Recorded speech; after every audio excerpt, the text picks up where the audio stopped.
টাকা পয়সা নিয়ে কথা বলতে গেলেই আমাদের মধ্যে কেমন একটা অদ্ভুত অপরাধবোধ কাজ করে, তাই না? একদম। একদিকে বলা হয় টাকা জমাও, ভবিষ্যতের চিন্তা করো, আবার অন্যদিকে জীবনটাকে তো উপভোগও করতে হবে। হ্যাঁ, এই দুটো জিনিসের মধ্যে ভারসাম্য করাটাই তো আসল চ্যালেঞ্জ। আর এখানেই তো বেশিরভাগ মানুষ হিমশিম খায়। কিন্তু কি হবে যদি এমন কোনো পদ্ধতির কথা বলি যা আপনাকে শুধু টাকা জমাতেই শেখাবে না, বরং আপনার পছন্দের জীবনে ইচ্ছে মতো খরচ করার স্বাধীনতাও দেবে? আজ আমরা র্যামেট সেঠির বিখ্যাত বই I will teach you to be rich নিয়ে ঠিক এই বিষয়টাই একটু ভেঙে দেখব। আমাদের হাতে যে সোর্সগুলো আছে সেখান থেকে বইটার মূল দর্শন আর সেই দর্শনকে বাস্তবে রূপ দেওয়ার যে একটা কার্যকরী পরিকল্পনা, সেটা খুঁজে বের করার চেষ্টা করব। আপনি একদম ঠিক জায়গা ধরেছেন। এই বইটার সবচেয়ে বড় শক্তি হলো এর দৃষ্টিভঙ্গি। তাই হ্যাঁ, বেশিরভাগ পার্সোনাল ফাইন্যান্স বই আমাদের কি বলে? কৃপণ হতে বলে, সব শখ আহ্লাদ বদ দিয়ে শুধু টাকা জমাতে বলে। ঠিক। কিন্তু র্যামিত সেঠি বলছেন আসল লক্ষ্য টাকা জমানো নয়, আসল লক্ষ্য হলো নিজের জন্য একটা ধনী জীবন বা রিচ লাইফ ডিজাইন করা। আর সেই ধনী জীবনের মানে তো সবার জন্য আলাদা। একদম। আমাদের আজকের আলোচনার উদ্দেশ্য হলো সেই ডিজাইন তৈরির মূল উপাদানগুলো খুঁজে বের করা। দারুণ একটা পয়েন্ট। তাহলে চলুন এই দর্শনটা দিয়ে শুরু করা যাক। বইয়ের একেবারে কেন্দ্রে রয়েছে সচেতন খরচ বা কনশাস স্পেন্ডিংয়ের ধারণা। এটা আসলে কি? এটা কি সেই গতানুগতিক বাজেটিংয়েরই নতুন কোনো নাম? না, এখানেই তো মূল পার্থক্যটা। আচ্ছা। প্রচলিত বাজেটিং আমাদের বলে সব দিকে খরচ কমাতে, ওই যে প্রতিদিনের চায়ের কাপ থেকে শুরু করে ছুটির দিনে ঘুরতে যাওয়া পর্যন্ত সবকিছুতেই একটা লাগাম টানতে বলা হয়। কিন্তু সচেতন খরচ ঠিক এর উল্টো কথা বলে।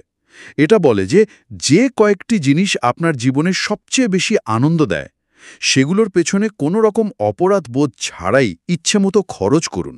আর বাকি যে জিনিসগুলো আপনার কাছে তেমন গুরুত্বপূর্ণ নয় সেগুলোর খরচ নির্দয়ভাবে ছেটে ফেলুন। ঘুরতে খুব ভালো লাগে, কিন্তু দামি ব্র্যান্ডের পোশাক বা লেটেস্ট মডেলের ফোনের প্রতি কোনো আগ্রহ নেই। ঠিক। এই দর্শন অনুযায়ী তার উচিত ভ্রমণের জন্য বড় একটা বাজেট রাখা এবং ফোন বা পোশাকের খরচ একদম কমিয়ে ফেলা। একদম ঠিক।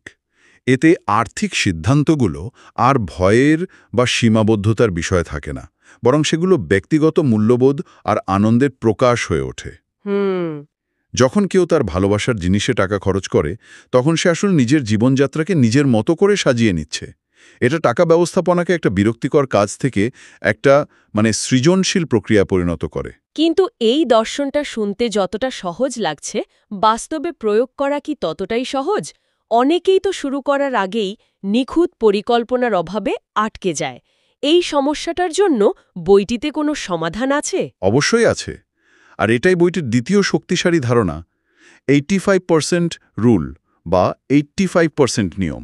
85% নিয়ম? হ্যাঁ, লেখক বলছেন আপনাকে অর্থনৈতিক বিশেষজ্ঞ হতে হবে না, সবচেয়ে সেরা মিউচুয়াল ফান্ড বা সবচেয়ে লাভজনক সেভিংস অ্যাকাউন্ট খুঁজে বের করার জন্য মাসের পর মাস অপেক্ষা করারও দরকার নেই। আচ্ছা। শুধু মোটামুটি ঠিকঠাক 85% সঠিক একটা সিদ্ধান্ত নিয়ে কাজ শুরু করে দিন। এখানে আমার একটা প্রশ্ন আছে।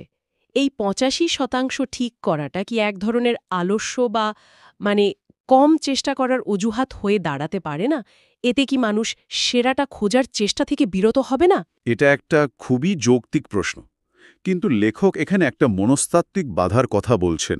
ওই যে ইংরেজিতে বলে অ্যানালিসিস প্যারালাইসিস। হ্যাঁ, অতিরিক্ত বিশ্লেষণ করতে গিয়ে সিদ্ধান্তহীনতায় ভোগা। ঠিক। অনেকেই সেরা অপশন খুঁজতে গিয়ে এত বেশি তথ্য ঘাঁটাঘাঁটি করে যে শেষ পর্যন্ত কোনো পদক্ষেপই নেওয়া হয় না। অথচ সময়ের সাথে সাথে ছোট ছোট পদক্ষেপের সম্মিলিত প্রভাব অনেক বড় হয়। একটা উদাহরণ দেওয়া যায়। ধরুন, একজন যদি 25 বছর বয়সে মোটামুটি ভালো একটি ফান্ডে বিনিয়োগ শুরু করে, সে 35 বছর বয়সে সেরা ফান্ড খুঁজে বিনিয়োগ শুরু করা ব্যক্তির চেয়ে অনেক এগিয়ে থাকবে। তাই শুরু করাটা নিখুঁত হওয়ার চেয়ে অনেক বেশি জরুরি। বোঝা গেল। তার ছোটখাটো ভুলের চেয়ে নিষ্ক্রিয় হয়ে বসে থাকার ক্ষতি অনেক বেশি। এই ধারণাটা আমাদের আলোচনার পরের পয়েন্টের সাথে খুব ভালোভাবে মিলে যায়, যা হলো বড় জয় বা বিগ উইনসের ওপর মনোযোগ দেওয়া। একদম। এই ধারণাটা বলে প্রতিদিন কফি না খেয়ে 20 টাকা বাঁচানো বা রেস্টুরেন্টের বিল কমানোর মতো ছোটখাটো বিষয় নিয়ে মাথা ঘামানোর দরকার নেই, কারণ এগুলোর প্রভাব খুব সামান্য। ঠিক। এর চেয়ে সেই শক্তি আর সময়টা এমন কিছু কাজে লাগানো উচিত যা আপনার আর্থিক জীবনে সত্যি বড় পরিবর্তন আনবে। কয়েকটা উদাহরণ দেওয়া যাক। বড় জয় বলতে ঠিক কী ধরনের কাজ বোঝানো হচ্ছে? যেমন ধরুন, চাকরির বেতন ৫ থেকে ১০% বাড়ানোর জন্য আলোচনা করা। এটা একবার করতে পারলে এর সুফল আপনি সারা জীবন পাবেন। ঠিক। অথবা উচ্চ সুদের কোনো ঋণ, যেমন ক্রেডিট কার্ডের বিল, যত দ্রুত সম্ভব শোধ করে ফেলা।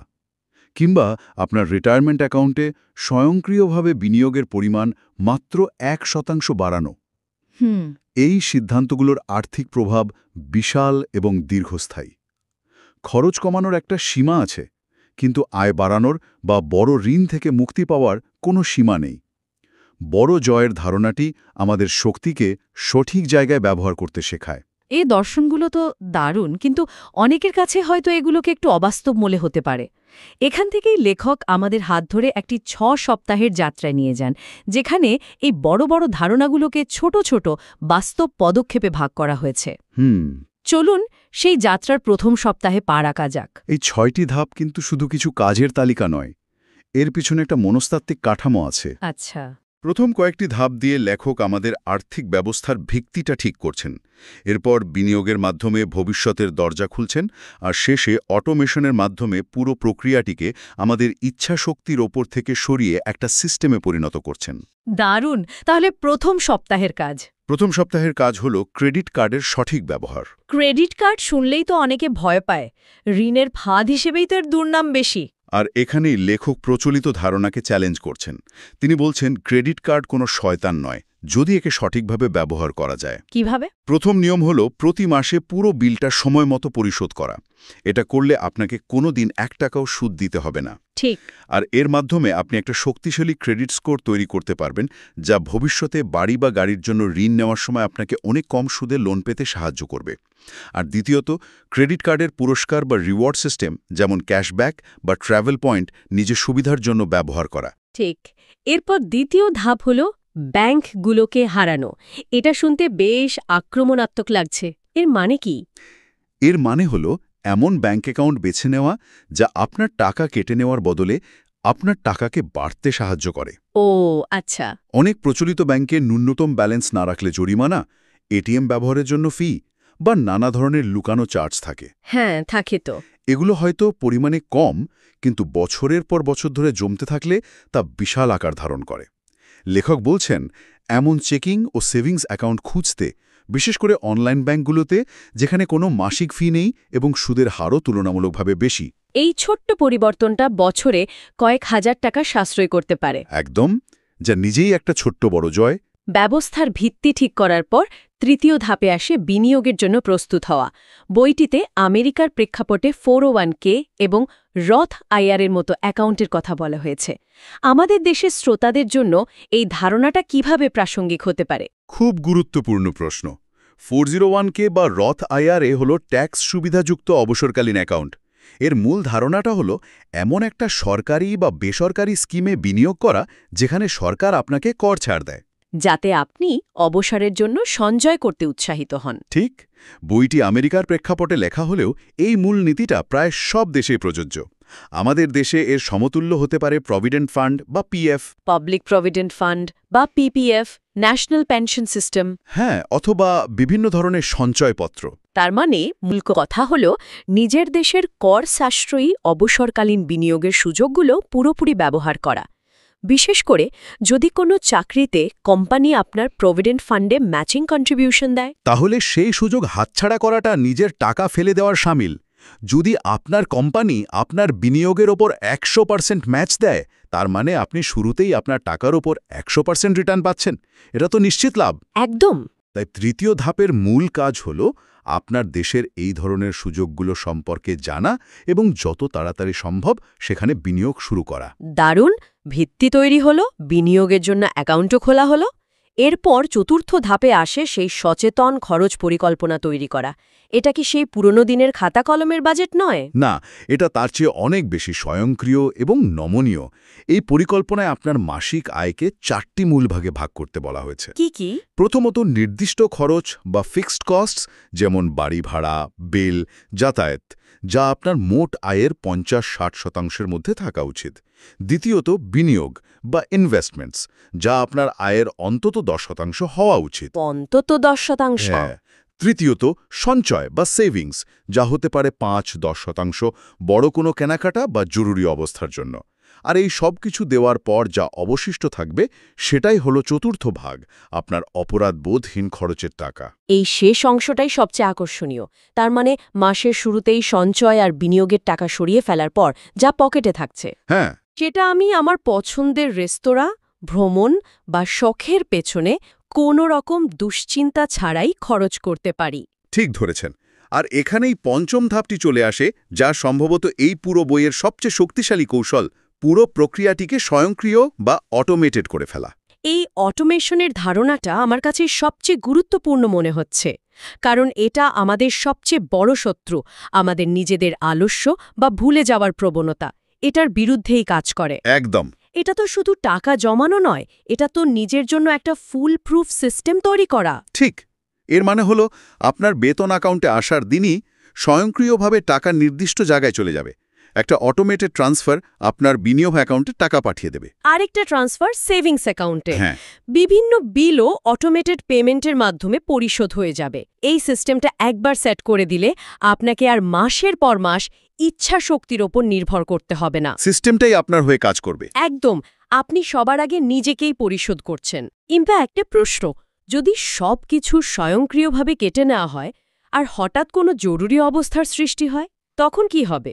এই কারণেই তো সচেতন খরচ পরিকল্পনায় সেভিংসের জন্য একটি অংশ রাখা হয়েছে, যা দিয়ে একটি জরুরি তহবিল বা এমার্জেন্সি ফান্ড তৈরি করতে হবে। আচ্ছা। সাধারণত 3 থেকে 6 মাসের জীবনযাত্রার খরচ এই ফান্ডে রাখা উচিত, যা খুব সহজে তোলা যায় এমন কোনো সেভিংস অ্যাকাউন্টে থাকবে। অটোমেশন মানে সবকিছু লক করে ফেলা নয়, বরং আপনার আর্থিক লক্ষ্যগুলোকে অগ্রাধিকার দেওয়া। অসাধারণ। তাহলে শেষ অর্থাৎ ষষ্ঠ ধাপে কি করতে বলা হয়েছে? ষষ্ঠ ধাপকে হল বিনিয়োগের দর্শনকে সহজ রাখা। লেখক জটিল স্টক বাছাই বা বাজার কখন উঠবে বা নামবে সেই চিন্তা করতে পুরোপুরি নিষেধ করেছেন। তার বদলে তিনি ডাইভার্সিফাইড ইন্ডেক্স ফান্ড বা টার্গেট ডেট ফান্ডের মতো সহজ আমানত সঞ্চয়ের কথা বলেছেন। ইন্ডেক্স ফান্ড, এই ধারণাটা অনেকের কাছেই নতুন হতে পারে। সহজভাবে বললে এটা কি? ইন্ডেক্স ফান্ডে বিনিয়োগ করাটা অনেকটা পুরো শেয়ার বাজারের একটা স্লাইস কিনে ফেলার মতো। মানে আপনাকে সেরা আম বা সেরা লিচু খুঁজে বের করার জন্য গবেষণা করতে হচ্ছে, বা আপনি পুরো ফলের ঝুড়িটাই কিনে নিচ্ছেন। হ্যাঁ, দারুণ উদাহরণ। যেমন একটি দেশের সেরা 50টি কোম্পানি শেয়ার নিয়ে একটি ইন্ডেক্স তৈরি হয়। আপনি যখন সেই ইন্ডেক্স ফান্ডে বিনিয়োগ করেন, তখন আপনার টাকা ওই 50টি কোম্পানিতেই অল্প অল্প করে ছড়িয়ে যায়। এতে ঝুঁকি অনেক কমে যায়। ঝুঁকি কমে, রক্ষণাবেক্ষণ খরচও কম থাকে, এবং গবেষণায় দেখা গেছে দীর্ঘমেয়াদে এই ফান্ডগুলো অধিকাংশ সক্রিয়ভাবে পরিচালিত ফান্ডকে ছাড়িয়ে যায়। মূল মন্ত্র হল যত তাড়াতাড়ি সম্ভব শুরু করা এবং নিয়মিত বিনিয়োগ করে যাওয়া, যাতে চক্রবৃদ্ধি সুদের অবিশ্বাস্য সুবিধা পাওয়া যায়। তাহলে সব মিলিয়ে আজকের আলোচনার সারমর্ম করলে যা দাঁড়ায় তা হল, টাকা নিয়ে অপরাধবোধে না ভুগে প্রথমে নিজের জন্য একটি ধনী জীবন বা রিচ লাইফ কেমন হবে তার একটি স্পষ্ট ছবি তৈরি করতে হবে। ঠিক। এরপর ছোটখাটো খরচ নিয়ে মাথা না ঘামিয়ে বেতন বাড়ানো বা ঋণ শোধ করার মতো বড় জয়ের দিকে মনোযোগ দিতে হবে। আর সবশেষে একটি স্বয়ংক্রিয় ব্যবস্থা তৈরি করতে হবে, যা আপনার ইচ্ছাশক্তির উপর নির্ভর না করে আপনার আর্থিক লক্ষ্য পূরণে নীরবে কাজ করে যাবে। আপনি খুব সুন্দরভাবে গুছিয়ে বলেছেন। পুরো ব্যবস্থাটি এমনভাবে সাজানো যা আপনাকে সঠিক আর্থিক সিদ্ধান্ত নিতে সাহায্য করে, জোর করে নয়। আচ্ছা। এটা এমন একটা সিস্টেম তৈরি করার কথা বলে যেখানে ডিফল্ট অপশনগুলোই আপনার জন্য লাভজনক। ফলে ভালো আর্থিক অভ্যাস গড়ে তোলাটা কঠিন সংগ্রামের বদলে একটা স্বাভাবিক প্রক্রিয়ায় পরিণত হয়। এটা আপনার মানসিক শক্তিকে মুক্তি দেয়। একদম, যাতে আপনি টাকা পয়সার দুশ্চিন্তা না করে আপনার জীবনকে উপভোগ করার দিকে মনোযোগ দিতে পারেন। আজকের আলোচনা থেকে একটি ভাবনা সবার জন্য ছেড়ে যেতে চাই। এই বইটির ধারণা অনুযায়ী যদি নিজের আর্থিক অবস্থার একটি সত্যিকারের বড় পরিবর্তন আনতে হয়, তাহলে সেই একটি বড় জয় বা বিগ উইন কি হতে পারে? সেটা কি বর্তমান চাকরিতে 10% বেতন বাড়ানোর জন্য আলোচনা করা, নাকি কোনো উচ্চ সুদের ঋণ পুরোপুরি শোধ করে ফেলার পরিকল্পনা করা? আর সেই বড় লক্ষ্যটি অর্জনের জন্য প্রথম কোনো ছোট পদক্ষেপটি আজই স্বয়ংক্রিয় বা অটোমেটেড করা যেতে পারে।